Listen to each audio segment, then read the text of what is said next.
Hi అండి, అందరూ ఎలా ఉన్నారు? Welcome back to my channel Devi Tarun. Kshirabdi Dwadashi అదేనండి, మన చిలుకు ద్వాదశి అంటాం కదా, ఆ రోజు ఫుల్ వ్లాగ్ అనమాట. ఈరోజు మార్నింగ్ టు ఈవినింగ్ అండి. మార్నింగే కార్తీక మాసం కాబట్టి మార్నింగే లేచి తులసమ్మ దగ్గర దీపం అయితే పెట్టేసుకున్నాను. దీపం పెట్టుకున్న తర్వాత ఇంట్లో కూడా పూజ అయితే కంప్లీట్ అయిపోయిందండి. పూజ కంప్లీట్ చేసుకున్న తర్వాత ఈవినింగ్ మనకి తులసి కళ్యాణం ఉంటుంది కదండి. మనకి క్షీరాబ్ది ద్వాదశి రోజున తులసి కళ్యాణం అనేది చేస్తాము. ఆ తులసి మెయిన్గా మనం తులసీదేవికి అండ్ ఉసిరి మొక్క ఉంటుంది కదండి, ఆ ఉసిరి మొక్కకి కళ్యాణం అనేది చేస్తామన్నమాట. మనకి విష్ణుమూర్తి ఆషాఢ శుద్ధ ఏకాదశి రోజున అంటే 4 నెలల ముందు మనకి గాఢ నిద్రలోకి అనేది వెళ్తారండి. గాఢ నిద్రలోకి వెళ్ళిన తర్వాత ఉత్తాన ఏకాదశి అంటే ఈ క్షీరాబ్ది ద్వాదశి ముందు రోజే మనకి నిద్రలోకి అయితే వస్తారనమాట. నిద్రలోంచి మేల్కొంటారు. ఆ రోజునే మనం దాని తర్వాత రోజునే మనం క్షీరాబ్ది ద్వాదశి అనేది ఒక స్పెషల్ రోజు కింద మనము సెలబ్రేట్ చేసుకుంటామండి. దీంట్లో మెయిన్గా ఏంటి అంటే మనం తులసి కళ్యాణం అనేది చేస్తామన్నమాట. ఈ తులసి కళ్యాణం అనేది తులసీదేవికి ఈ ఉసిరి చెట్టు ఉంటుంది కదండి, ఉసిరి మొక్కకి మనకి కళ్యాణం అనేది చేస్తాము.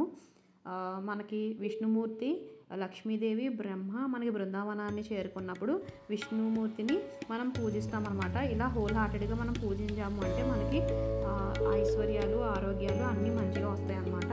మెయిన్గా మనకి ఇక్కడ క్షీరసాగర మదనంలో మనం చేసినప్పుడు మనకి చాలా వస్తువులు అనేవి బయటకు వచ్చినాయి కదండి. కామధేను అని, కల్పవృక్షము, ఐరావతము, అమృతము, లక్ష్మీదేవి ఇవన్నీ వచ్చినాయి కదా. ఈ రోజే మనకి విష్ణుమూర్తి లక్ష్మీదేవిని వివాహం చేసుకున్న రోజు అనమాట. మనం దీన్నే క్షీరాబ్ది ద్వాదశి గాను లేదు అంటే సిల్కు ద్వాదశి గాను మనమైతే చేసుకుంటున్నామండి.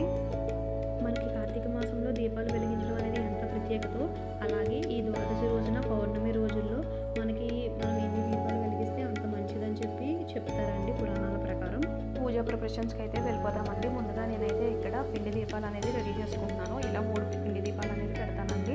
అందుకని దానికోసం ఇలా పిండిని ఇలా బాల్స్ కింద చేసేసుకుని దీపాల రూపంలో చేసుకుని కింద ప్రమిదలు పెట్టేసి పైన దీపాలు అనేవి అరేంజ్ చేసేసుకున్నానండి. ఇలా పిండి దీపాలు పెట్టుకున్న తర్వాత దాంట్లోకి ఆయిల్ అండ్ ఒత్తులు కూడా వేసేసి రెడీ చేసుకుంటున్నాను.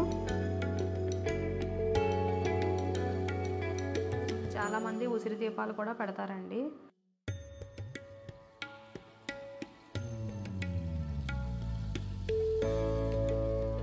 ఇంకా మనం ప్రమిదలు అనేవి పెడతాం కాబట్టి ఎన్ని దీపాలు వెలిగిస్తే అంత మంచిది కాబట్టి దీంతో పాటు మిగతావి కూడా నేను రెడీ చేస్తానండి. ఇది ఎప్పుడో పాతది, దీన్ని ఏం చేశానంటే రీమోడలింగ్ చేశానండి. దానికి సంబంధించిన వీడియో కూడా ఛానల్లో పెడతాను, చూసేయండి. దీంట్లో కూడా మనం ఆయిల్ వేసేసుకుని ఒత్తులు అవి వేసుకుని రెడీ చేసుకుంటున్నాను. ఇంకా ప్రమిదలు పెట్టాలి కాబట్టి ఇంకా మిగతా ప్రమిదలో కూడా ఆయిల్ వేసుకుని ఒత్తులు అయితే వేసుకుని రెడీ పెట్టేసుకుంటానండి. ఇది ఇలా అయిపోయిన తర్వాత ప్రసాదం అయితే రెడీ చేస్తున్నానండి. క్షీరాన్నం అయితే చేస్తున్నానండి. దాంతోపాటు చలివిడి వడపప్పు కూడా చేశాను.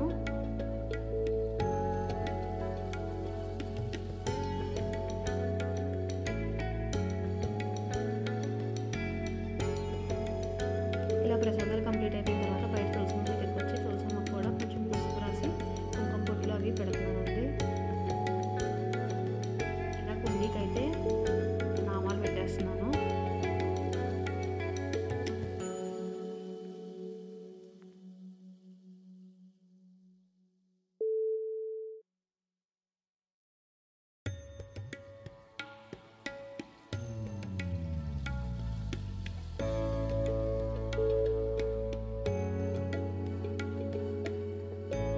తులసి కళ్యాణం రోజున మనం మెయిన్గా ఉసిరి చెట్టుకి తులసీదేవికి పూజ చేస్తాం కాబట్టి ఉసిరి చెట్టు అయితే లేదు కాబట్టి ఉసిరి కొమ్మలు అయితే తెచ్చుకున్నానండి. ఇలా కొమ్మలు తెచ్చుకొని ఆ తులసి మొక్కలోనే ఇలా గుచ్చుకుంటున్నాను. గుచ్చుకున్న తర్వాత మనం ఇద్దరికి కళ్యాణం అయితే చేస్తామండి.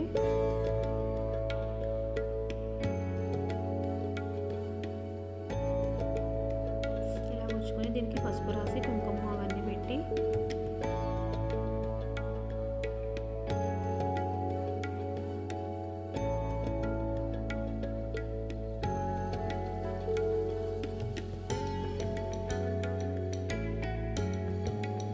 ఇది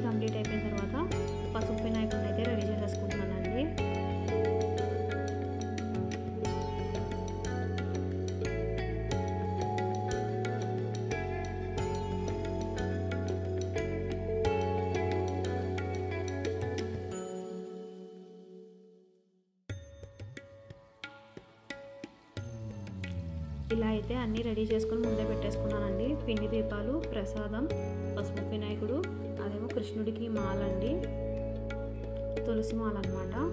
అదంతా అయిపోయిన తర్వాత రెడీ చేసేసుకున్న తర్వాత ఇక్కడైతే పద్మ అయితే వేసేస్తున్నానండి. ఇలా మనకి తులసి కోట ముందు కింద అయితే మనం పెట్టాము కాబట్టి దానికి పైన నేను ఒక చెక్క లాంటివి పెట్టుకుని దాని మీద అయితే పద్మ అవి వేసేసి దాని మీద పూజ అయితే చేద్దాం అనుకున్నానండి. దానికి సంబంధించిన ప్రిపరేషన్స్ అండి ఇవన్నీ. ఈ పద్మతో పాటు శంకు, చక్రం, నామం కూడా వేసానండి కింద.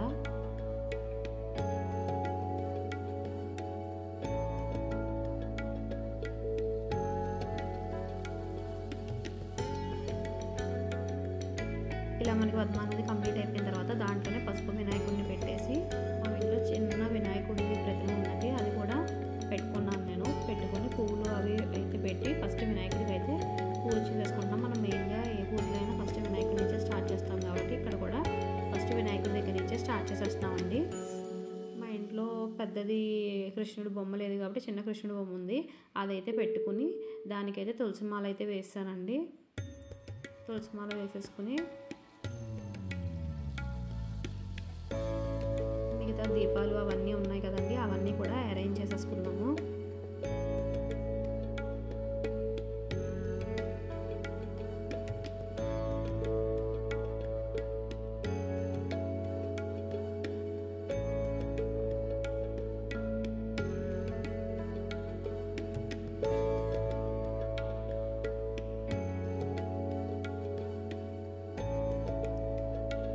తులసీదేవికి అయితే వస్త్రం అయితే పెడుతున్నానండి.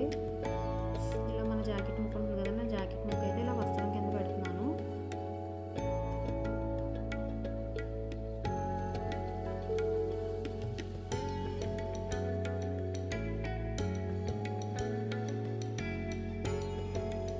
నెక్స్ట్ దీపాలు అనేవి అరేంజ్ చేసేసుకుందామండి.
ఇలా దీపాలన్నీ అరేంజ్ చేసేసుకున్న తర్వాత ఫస్ట్ వినాయకుడి పూజ అయితే చేసేసుకుని నెక్స్ట్ లక్ష్మీదేవికి కూడా కొంచెం పసుపు, కుంకుమ, అక్షంతలు ఇవన్నీ వేసేసి ఆ పూజ కంప్లీట్ అయిపోయిన తర్వాత నెక్స్ట్ దీపాలు అనేవి వెలిగించేద్దామండి.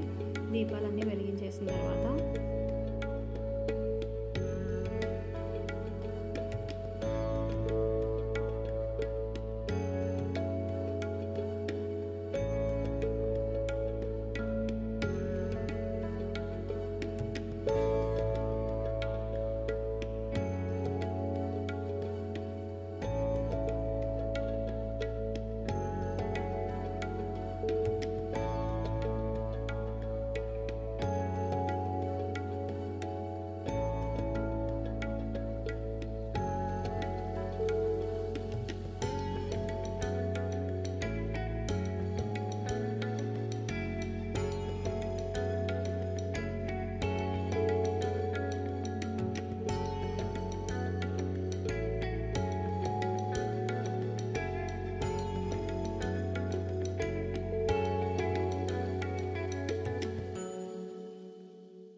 దీపాలు అయితే అన్నీ వెలిగించేసామండి. వెలిగించేసిన తర్వాత ఇక్కడ నేను వేస్తుంది ఏంటి అంటే కళ్యాణానికి బొందు అనేది వేస్తారు కదండి, అలా బొందు టైప్ లాగా నేను ముందుగానే ఈ తోరణం అనేది వేసి దానికి పసుపు అది రాసి ముందుగానే బొందు రెడీ చేశానండి. రెడీ చేసిన దాన్ని వేస్తున్నాను. దాని తర్వాత కొబ్బరికాయ అది కొట్టేసుకుని హారతి ఇచ్చేసుకుని పూజ అయితే కంప్లీట్ చేసేసుకున్నానండి.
నేనైతే మా ఇంట్లో క్షీరాబ్ది ద్వాదశి పూజ అనేది ఇలా చేసుకున్నానండి.